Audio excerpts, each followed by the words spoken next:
வரைக்கும் எத்தனையோ case deal பண்ணிருக்கேன். But this is something peculiar. Hello hello hello madam.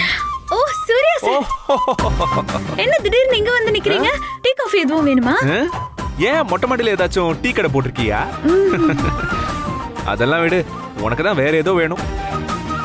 எனக்கா? நந்தினி, அதான் உனக்கு தான் ஏதோ கேள்விக்கு ஆன்சர் வேணுமே. அப்படியெல்லாம் ஆ? அப்படியெல்லாம் இல்லையே. நான் சும்மா காய வச்ச துணியெல்லாம் எடுத்துட்டு இருந்தேன். இல்லையே, நான் வரும்போது ஏதோ பேசிட்டு இருக்கிற மாதிரி எனக்கு சத்தம் கேட்டுச்சே.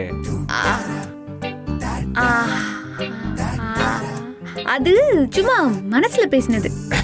மனசுல பேசுறது எப்படி எனக்கு கேட்கும் நந்தினி? நீங்க எப்பவுமே நான் என்ன யோசிச்சிட்டு இருக்கேன், என்ன மனசுல பேசிட்டு இருக்கேன்னு நினைப்பீங்க போல. அதான் நான் நினைக்கிறதெல்லாம் உங்களுக்கு புரியுது. பரவாயில்ல, நல்லா சமாளிக்கிற. Very good, nice. சரி சார், எனக்கு ரொம்ப வேலை இருக்கு. நான் போய் வேலையை பார்க்கறேன். அதெல்லாம் ஹலோ ஹலோ ஹலோ வா. வா வா, இங்க வா, கிட்ட வா. அதெல்லாம் பார்க்கலாம். ஓகே, உன் கேள்விக்கு ஃபர்ஸ்ட் பதில் தெரியணுமா வேண்டாமா?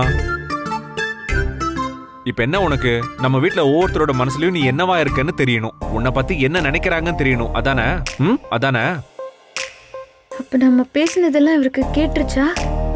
ஹலோ, என்ன உனக்கு தெரியுமா?